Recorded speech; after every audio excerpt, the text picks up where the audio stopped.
일본 오키나와를 초토화시킨 13호 태풍 돌핀. 이젠 중국 상륙이 임박했습니다.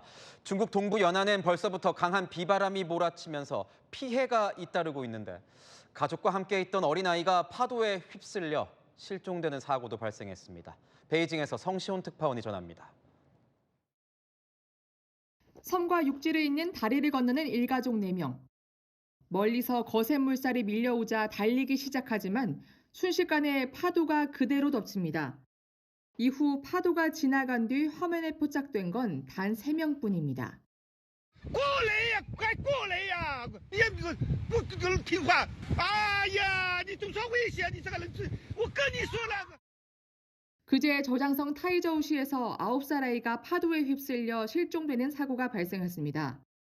현지 매체는 태풍에 대비해 해변 통행료가 사전 차단됐지만 이들이 무시하고 들어갔다면서 현재 풍랑이 거세 구조 작업도 쉽지 않은 상황이라고 전했습니다. 중국 기상국은 오늘 밤부터 13호 태풍 돌핀이 상륙한다고 밝혔습니다. 태풍의 영향으로 상하이와 저장성 등 6개 지역에 폭우가 내리고 일부 지역 강수량은 최대 500mm에 이를 것으로 보입니다. 중국은 오늘 오전 10시 기준으로 태풍 적색경보도 발령했습니다. 피해도 잇따랐습니다.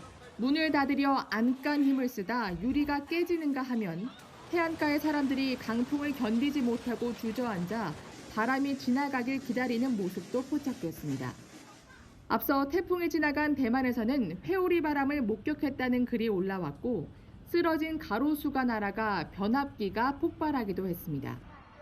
오늘 하루 종일 폭우가 내린 상하이 등지에서는 일부 고속철과 지하철 운행이 중단됐고 공원이 폐쇄됐습니다. 상하이에서 어제에 이어 오늘은 14만 명이 대피하는 등 중국 전역에서 60만 명 넘게 대피했습니다. 베이징에서 채널A 뉴스 성시온입니다. 오늘의 주요 뉴스입니다. 오늘 서울 최고 기온이 31.6도를 기록하면서 극한 더위도 한풀 꺾인 모습입니다. 17일째 이어지던 열대야도 멈췄습니다. 민주당 황희 의원이 제시한 버스하우스 구상 후폭풍이 이어지고 있습니다. 국민의힘은 청년을 우롱하는 기괴한 정책이라며 공세를 펼쳤고 민주당은 단순 해프닝이라며 청년층에 사과했습니다. 민주당 전당대회 강원과 대구, 경북 지역 권리당원 투표 결과가 조금 전 발표됐습니다. 뉴스 시작합니다. 김윤수입니다. 이제 극한이란 표현은 빼도 될 것 같습니다. 어제 37도에 달했던 이 서울 최고 기온이 오늘은 32도 아래로 떨어졌습니다. 하루 새 5도 이상 낮아진 건데 거리에서 만난 시민들도 이제 좀 살만하다는 표정이었습니다. 오늘의 첫 소식 송채은 기자가 보도합니다. 63빌딩 위에서 열화상 카메라로 찍은 오늘 서울의 모습입니다. 맞은편 아파트의 표면 온도가 노란색으로 나타나고 있는데 폭염 중대경보가 내려졌던 닷새 전에는 빨갛다 못해 보라색으로 표현되던 부분입니다. 여전히 높은 온도지만 차이가 있는 것을 알 수 있습니다. 도심 바닥 온도는 확연히 달랐습니다. 60도가 넘었던 아스팔트 도로는 약 45도로 15도나 낮았고 40도였던 정류장 그늘도 34도로 체온보다 낮아졌습니다. 오늘 서울의 대표 최고 기온은 31.6도로 하루 만에 5.2도 떨어졌습니다. 최고 기온이 32도 밑으로 내려온 건 지난달 27일 이후 13일 만입니다. 특히 서울 서대문구와 중구 등 최고 기온이 30도를 넘지 않는 지역도 나왔습니다. 이에 서울 전역에 내려졌던 폭염경보는 조금 전 오후 6시를 기해 폭염주의보로 한 단계 내려갔습니다. 다소 누그러진 더위에 야외 테라스에서 식사를 하거나 대낮에 공원에서 달리는 시민들도 곳곳에서 보였습니다. 지난주에는 상상하기 힘든 모습입니다. 바람도 많이 부는 것 같고 그리고 햇빛도 쐈을 때 그렇게 뜨겁지 않고 저번 주에는 이렇게 밖에서 커피 마실 생각도 못 했는데 오늘은 선선해서 좋은 것 같아요. 오늘은 그래도 해 떠 있는데 날씨가 괜찮은 것 같아서 나왔습니다. 호흡도 사실 좀 많이 덜 가빠른 것 같고 땀도 좀 덜 나는 것 같고. 기상청은 한반도 북동쪽에서 상대적으로 찬 공기가 유입되며 기온이 떨어진 것으로 분석했습니다. 채널A 뉴스 송채은입니다. 지난 17일간 밤만 되면 우리를 괴롭혔던 이 열대야도 사라졌습니다. 간밤에 불었던 선선한 바람, 오늘도 기대할 수 있을까요? 청계천에 나가 있는 취재 기자 연결하겠습니다. 자, 김태우 기자, 오늘도 이 열대야 걱정 없이 단잠 잘 수 있을까요? 네, 서울의 오늘 밤 최저 기온은 25도로 예보돼 있어 지난밤과 비슷할 것으로 보입니다. 열대야주의보 기준선이긴 하지만 잠 못 들게 만들었던 지난주 상황보다는 다소 낫다고 할 수 있겠는데요. 더위를 식히러 이곳에 온 시민들의 표정도 한결 여유로워진 모습입니다. 어제는 바람도 불고 확실히 좀 덜 더운 느낌은 있었던 것 같아요.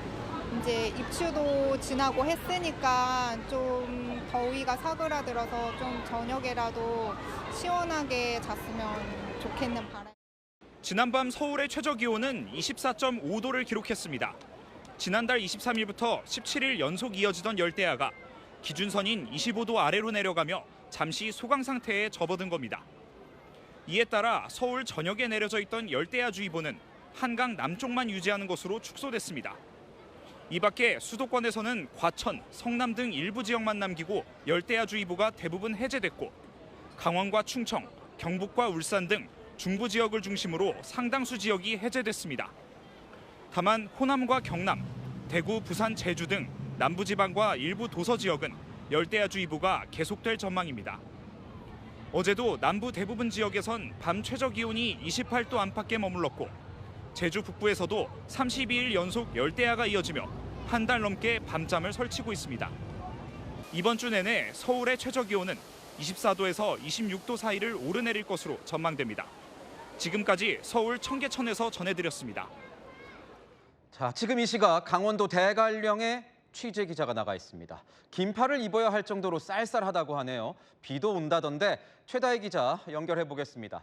자, 최 기자, 뭔가 좀 추워 보이기까지 하네요. 네, 제가 긴팔 우비를 입고 있는데도 이곳 공기는 선선하다 못해 다소 쌀쌀함이 느껴질 정도입니다. 아직 해가 지려면 시간이 남았지만 이곳 대관령의 현재 기온은 영상 17도까지 떨어진 상태인데요. 이 해발고도가 높은 데다가 하루 종일 비까지 내리면서 체감 온도는 실제보다 훨씬 낮게 느껴집니다. 더위를 피해 강원도를 찾은 피서객들은 선선한 대관령 날씨를 만끽했습니다. 해발고도 약 750m에 위치한 대관령의 오늘 낮 최고 기온은 20도 수준이었습니다. 폭염을 피해온 피서객들은 선선한 바람을 맞으며 더위에 지친 심신을 달랬습니다. 서울이나 수도권이 너무 더워서 저희도 대관령은 좀 시원하다 그래서 놀러 오니까 진짜 좀 시원하고 솔직히 좀 추운 느낌까지. 체감 온도는 한 10도 같이 느껴져요. 너무 추워서. 여기 오니까 가을을 느낄 수 있고 정말 이제 입추구나. 대관령은 내일 아침 최저 기온도 17도 안팎에 머무를 걸로 예보됐습니다. 동해안은 어제 오늘 비도 많이 내렸잖아요. 네, 어제 이어 오늘도 계속 빗줄기가 이어졌습니다. 경북 울진에선 시간당 50mm가 넘는 비가 쏟아져 호우경보가 발령되기도 했습니다. 어제 시간당 최대 80mm가 넘는 강한 비가 쏟아진 강릉에선 도로가 잠기고 담벼락이 무너지는 등 피해도 발생했습니다. 기상청은 내일까지 강원 동해안에 5에서 40mm의 비가 더 내릴 걸로 내다봤습니다. 지금까지 강원도 대관령에서 전해드렸습니다. 자, 폭염도 꺾이는 것도 같고 어디는 비도 오는데 이 경남 지역은 가뭄에 바짝 말라가고 있습니다. 소나기가 내리긴 했지만 해갈에는 역부족이라고 합니다. 허준원 기자가 취재했습니다. 매년 피서객들로 북적거렸던 울주 작천정 계곡. 그런데 올해는 발길이 뚝 끊겼습니다. 가뭄 때문입니다. 옛날에는 물이 많이 흐르고 그랬는데 거의 바닥이라고 봐야 되죠. 바짝 말라서. 지난해 이맘때와 비교해보면 계곡물이 눈에 띄게 줄었습니다. 얕아진 계곡물에 곳곳에는 이끼만 끼었습니다. 저수지도 바닥을 드러낸 지 오래입니다. 울죽은 오룡저수지의 저수율은 5.5%, 평년의 10분의 1에도 못 미치는 수준입니다.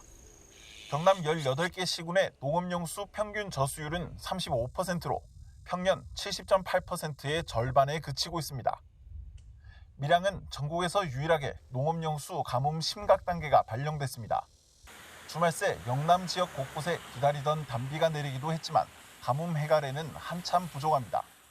2시간만 따르면 물이 많지. 1시간만 와도 많은데 이거 딱 10분 왔잖아 지금 오늘 그렇지요. 밀양은 어제 불과 0.2mm의 비가 내렸고 오늘 울산 울주 12.5mm, 경남 양산 5.1mm, 김해 0.3mm 강수량을 나타내는 데 그치고 있습니다. 당분간 큰 비 소식도 없어 영남 지역의 가뭄은 더 심각해질 것으로 우려되고 있습니다. 채널A 뉴스 허준원입니다. 조금 떨어지긴 했지만 그렇다고 더위가 가신 건 아닙니다. 주말인 오늘도 낮 최고 37도에 달하는 찜통 더위가 이어졌습니다. 밤에도 더운데요. 서울은 오늘로 17일째 열대야를 기록할 걸로 보입니다. 취재기자 연결하겠습니다. 자, 김세인 기자, 오늘 밤도 뭐 여지없이 더운 거죠? 네, 지금 서울의 온도가 32도를 넘었습니다. 오늘 밤도 열대야가 예상되는데요. 제가 지금 나와 있는 이 용산구, 3일째 밤 최저 온도가 30도를 웃돌며 초열대야가 나타나고 있습니다. 주민들은요, 자기만의 더위 나는 방법을 찾고 있습니다. 한 8시나 9시 그 정도, 좀 다른 데보다는 좀 시원한 것 같아서 이렇게 한강 근처에 산책 나오고 하고 있습니다. 낮에도 약간 커튼을 쳐놓거나 좀 블라인드를 내려서 햇빛을 조금 차단하니까 조금 나은 것 같고, 강아지도 굉장히 오랜만에 지금 일주일 만에 데리고 나왔어요. 서울은 지난달 22일부터 17일째 열대야가 이어지고 있습니다. 어젯밤 최저 기온이 30도 이상 기록한 곳은 동작과 영등포가 30.3도, 용산이 30.1도 등 모두 5곳이었습니다. 그제보다 한 곳 더 늘어난 겁니다. 전국 열대야 평균 일수도 13.7일을 기록해 역대 가장 깁니다. 당분간 열대야가 계속될 것으로 보여 격차는 더 벌어질 전망입니다. 서울은 오는 18일까지 일 최저 기온이 25도 밑으로 떨어지지 않는 상황으로 현재 예보되어 있는데요. 앞으로 최소 열흘간은 잠 못 드는 서울의 밤이 계속될 걸로 내다봤습니다. 지금까지 이촌 한강공원에서 전해드렸습니다. 그런데 오늘 우리나라 동쪽, 이 강원 동해안 지역에는 많은 비가 내렸습니다. 시간당 최대 80mm에 달하는 폭우가 쏟아지면서 호우특보까지 발효됐습니다. 조현진 기자가 보도합니다. 도로가 순식간에 물바다가 됐습니다. 차량들은 물살을 헤치며 겨우 빠져나갑니다. 야, 이거 뭐야? 좌회전해서 가야겠다. 높은 데로 가야겠다. 난리다 저 앞에 지금. 강원 동해안에 많은 비가 내린 가운데 강릉시 용강동엔 오전 한때 시간당 82.4mm의 극한 호우가 쏟아졌습니다. 소방당국엔 폭우 관련 신고가 20건 넘게 접수됐습니다. 폭우가 막 쏟아져서 진짜 물살이 엄청 세게 내려가고 있었어요. 앞이 너무 안 보였죠? 와이퍼를 최대로 하고 다녔으니까요. 강릉 시내 도로 곳곳이 침수되고 비바람에 주택가 담벼락이 무너지기도 했습니다. 다행히 인명피해는 없었습니다. 빗길 고속도로를 달리던 차량 5대가 추돌해 3명이 다쳐 병원에 옮겨졌습니다. 백담사 인근 계곡에선 피서객 7명이 불어난 물에 고립됐다 구조되기도 했습니다. 현재 강원 강릉과 동해, 경북 울진과 포항 등 동해안 일대엔 호우특보가 발효 중입니다. 모레 오전까지 강원 동해안과 산지엔 최대 150mm의 비가 예보됐습니다. 강한 비가 올 것으로 예상되는 만큼 계곡과 하천 등 위험 지역 접근을 삼갈 것을 당부했습니다. 파도도 강하게 일고 있습니다. 강원 동해안과 제주 바다에 풍랑특보가 내려지면서 해수욕장 출입이 통제됐습니다. 채널A 뉴스 조현진입니다. 반면 남부지방은 극심한 가뭄에 말라가고 있습니다. 저수지마저 쩍쩍 갈라진 바닥을 드러내면서 농민들의 가슴도 타들어가고 있습니다. 보도에 홍진우 기자입니다. 저수지 바닥이 드러났습니다. 어선들은 진흙탕에 빠진 채 방치돼 있습니다.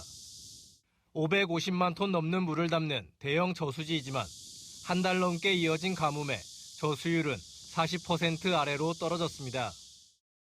수생식물인 연꽃이 자라는 곳도 메말라 끝부분이 그대로 드러나 있습니다. 하늘만 쳐다보고 있는 이런 심정입니다. 제발 좀 해소 좀 됐으면 좋겠습니다. 갈망합니다. 정말 갈망합니다. 인근 밀양의 상황은 더 심각합니다. 저수지는 바닥을 드러낸 지 오래. 노는 거북이 등처럼 쩍쩍 갈라져 흙먼지가 날립니다. 이 지역 농업용수 저수율은 26.4%까지 떨어지면서 가뭄 비상 대응 단계는 최고 수준인 심각 단계로 격상됐습니다. 너무 안타깝습니다. 이거 기우제를 지내든지 좋은 방법을 찾아야 되겠습니다. 경남 18개 시군 전체 저수율도 35.9%로 평년 대비 절반 수준에 그칩니다. 이런 가운데 계속되는 폭염에 과수들이 햇빛에 데여 화상을 입는 피해가 속출하고 있습니다. 폭염에 지쳐 폐사한 가축도 90만 마리가 넘는 등 피해 규모는 눈덩이처럼 불어나고 있습니다. 채널A 뉴스 홍준우입니다.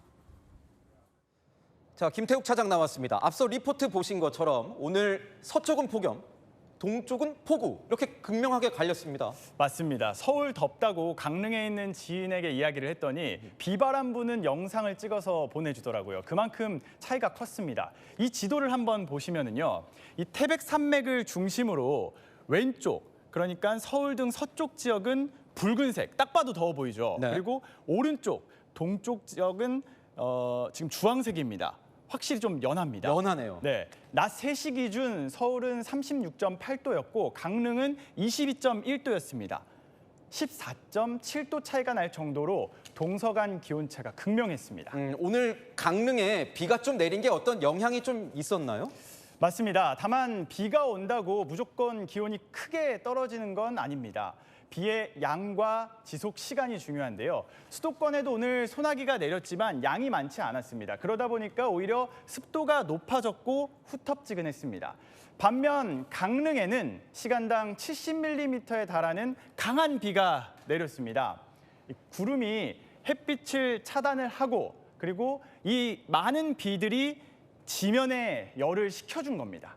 당분간 동쪽 지역은 비가 이어지면서 서쪽보다 훨씬 선선하겠습니다. 동쪽과 서쪽이 이렇게 기온차가 나는 이유는 뭔가요? 바로 강한 동풍과 팬 현상 때문입니다. 이 영상 한번 보시면요, 한반도 아래쪽에 태풍 돌핀이 있고요. 한반도 위쪽에 북태평양 고기압이 위치해 있습니다. 이 두 기압계의 영향으로 우리나라에 강한 동풍이 불고 있는 건데요. 현재 해수면이 뜨겁게 달궈져 있는 상황이잖아요. 이 동풍이 습기를 머금고 태백산맥을 만나게 되면 이 동쪽과 서쪽의 날씨가 완전히 달라지게 되는 겁니다. 동쪽에는 비를 뿌리고요. 수증기를 잃은 공기가 이 산맥을 넘어서 내려오면서 건조해지고 기온은 더 오르게 되는 겁니다. 이른바 팬 현상이죠. 그렇군요. 그러면 앞으로 이 날씨는 어떻게 되는 겁니까? 네, 당분간 이런 동서간 날씨 차이는 이어질 것으로 보입니다. 동쪽 지역은 내일과 모레 오전까지 비가 내리는 곳이 있겠고요. 낮 기온도 24에서 25도 안팎에 머물겠습니다. 반면 서울을 비롯한 서쪽 지역은 내일과 모레 오늘보다 3도에서 4도 정도 낮아지겠지만 다음 주 13일 전후까지는 폭염특보 수준의 더위가 이어질 것으로 보입니다. 네, 잘 들었습니다. 경제산업부 김태욱 차장이었습니다. 감방이 호텔이냐는 거센 비판 여론에 결국 교도소 에어컨 설치 사업은 무산됐습니다. 국민 세금으로 범죄자들에게 이런 편의까지 봐주는 건 부적절하다는 건데 애꿎은 교도관들에게 그 불똥이 튀었습니다. 박건영 기자의 보도입니다. 지난 6월 법무부가 구치소와 교도소 등 교정시설에 에어컨을 설치하는데 예산 12억 원을 배정했다는 소식에 여론은 냉담했습니다. 범죄자에게 에어컨까지 틀어줘야 하냐는 지적이었습니다. 수감자가 있는 거실이 아니라 교도관들이 근무하는 복도에 설치한다는 계획이었지만 반대 여론이 거세자 결국 무산됐습니다. 창문이 없는 교도소 복도 온도는 35도 안팎입니다. 보호장구를 착용하면 체감 온도는 더 올라갑니다. 교도관들이 할 수 있는 거라곤 얼린 생수를 마시거나 찬물로 세수하는 정도입니다. 진짜로 너무 덥다 보니까 어쩔 수 없이 화장실 같은 데 들어가면 물은 나오잖아요. 수를 좀 하고 머리에 물도 좀 눕혀가면서 이렇게 근무를 하고 있습니다. 공기순환도 제대로 되지 않다 보니 습도가 높아 금방 찜통 같은 열기가 번집니다. 진짜 습한데 꿉꿉한데 환기시설도 잘 갖춰져 있는 건물이 많지 않다 보니까 비닐하우스 안에 있다고 생각하시면 될 것 같습니다. 근무를 마친 교도관들의 근무복은 땀으로 흠뻑 젖게 일쑤입니다. 최근 폭염이 이어지면서 온열 질환을 호소하는 교도관들도 생겨납니다. 여름철 되면 이제 서로 예민해지고 하다 보니까 수용자 간 폭행 사건 사고도 많이 일어나고 더위랑만 싸우다가 서로 싸우는 거 말리다가 업무가 끝나는 느낌이라서 범죄자 편의를 제공하지 말라는 여론으로 인해 교도관들까지 냉방 사각지대에 놓이고 있습니다. 채널A 뉴스 박건영입니다. 지금 이 시각 서울 신촌 한복판에선 물총놀이 축제가 한창입니다. 열대야를 날려보낼 수 있을까요? 취재기자 연결하겠습니다. 자, 오세정 기자, 좀 시원한가요? 어때요?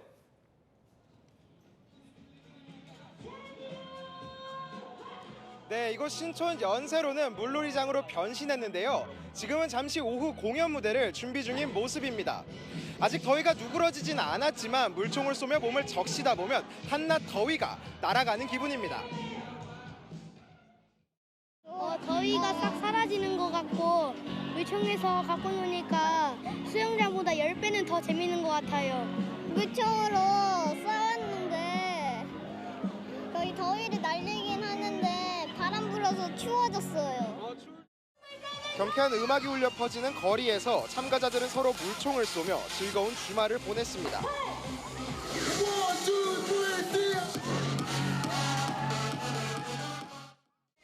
무대 옆에서는 솜사탕 같은 거품이 뿜어져 나오고 아이들은 신기한 듯 손으로 만지고 몸에 묻히며 뛰어놉니다. 도심 속에서 여름을 즐기자는 서울 바캉스 페스티벌은 오늘 오후 2시부터 시작됐습니다.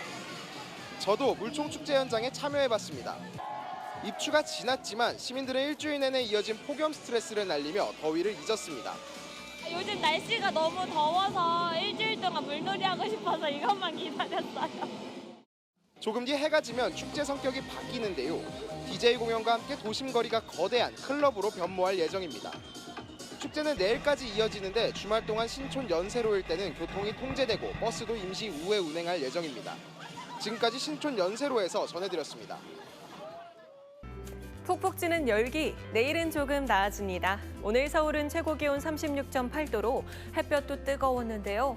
내일은 한낮에 34도로 오늘보다 3도 정도 내려갑니다. 반면 동쪽은 물폭탄이 떨어집니다. 모레까지 최대 100mm가 내리는데요. 내일 새벽부터 오전 사이에는 시간당 20에서 30mm가 쏟아져 집중호우로 인한 피해가 없도록 유의하셔야겠습니다.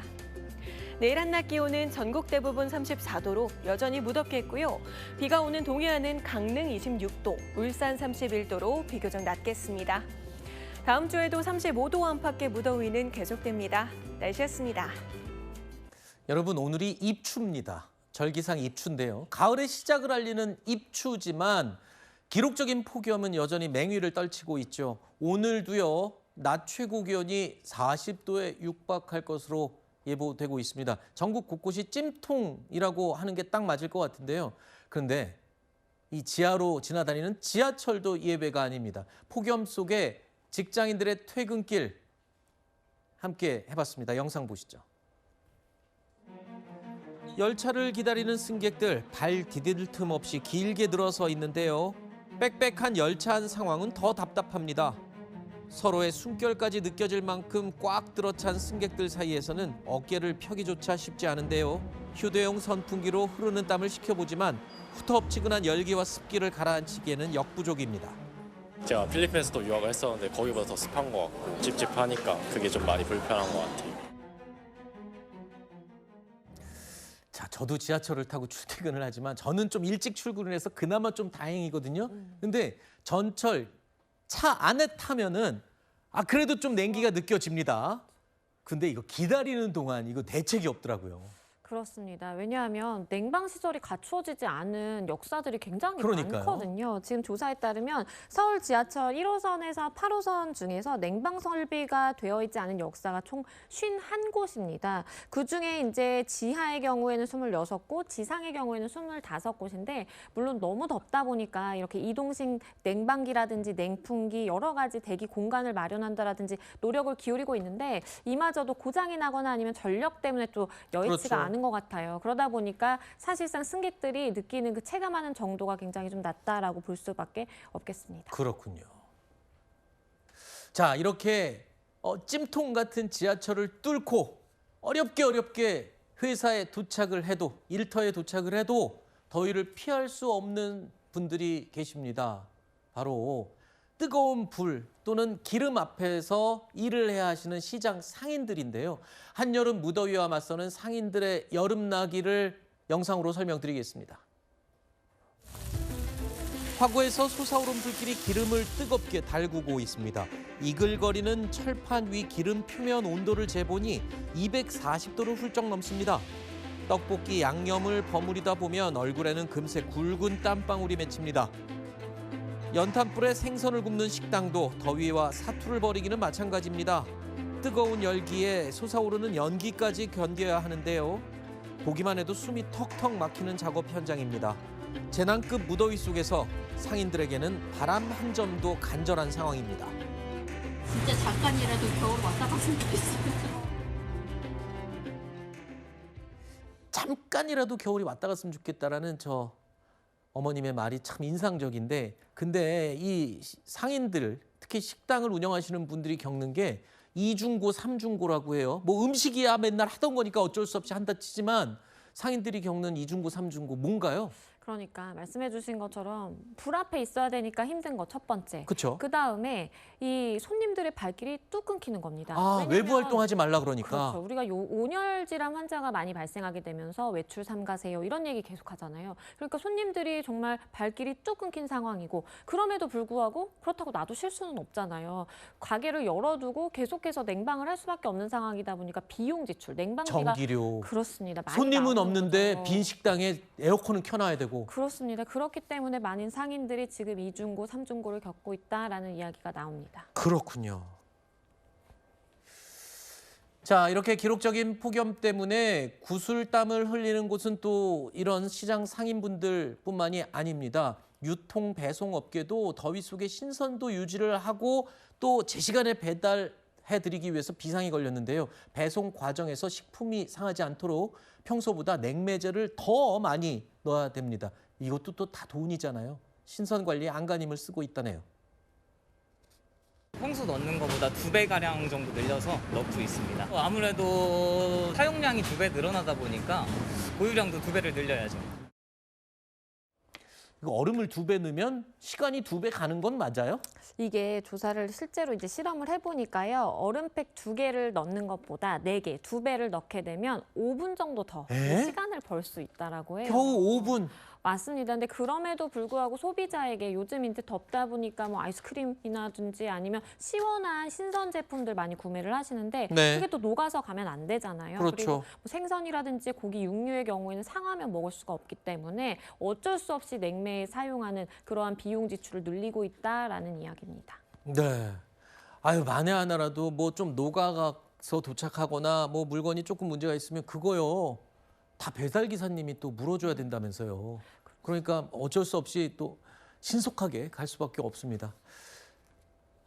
참 이런 폭염에 시원한 물만큼 귀하고 반가운 것도 없죠. 그런데 물 한 방울이 아쉬운 가뭄 지역에서 대규모 물놀이 축제가 취소되지 않고 그냥 강행되는 지역이 있어서 또 관심을 끌고 있습니다.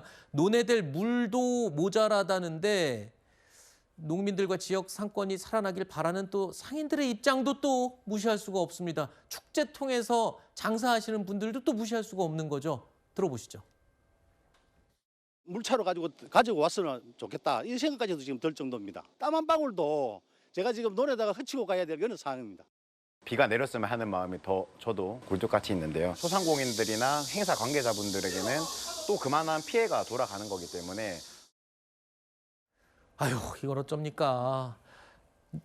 농민들 생각하면은 물 한 방울이라도 아껴야 되는 상황인데 또 물축제 이 때문에 기다렸던 상인들, 주변 상권들 뭐 이런 사람들 생각하면 또 저 시에서도 어떻게 하지 못하는 상황이군요. 그렇죠. 이 밀양시의 경우에는 농업 용수를 30% 정도 비율로 확보를 하고 있고 보통 이제 저수율이 40% 정도밖에 불과하지 않거든요. 그러다 보니까 물 낭비 아니냐라는 이야기가 나오는데 다만 대책은요. 저렇게 지금 밀양 댐에서 우리가 저장 용수를 끌어와서 사용하는 건 아니고 강에서 이제 취수를 해서 이것을 정수해서 사용한다라고 하고 물을 저렇게 사용하고 다 버리는 게 아니라 도로 온도를 내리는데 이렇게 사용한다라든지 재활용을 할 예정이다라고 대책을 밝히고 있는 상황입니다. 알겠습니다. 뭐 이 얘기도 맞고 저 얘기도 맞는 것 같습니다. 밀양시에서 좀 더 현명한 방법으로 이 상황을 헤쳐 나갔으면 하네요.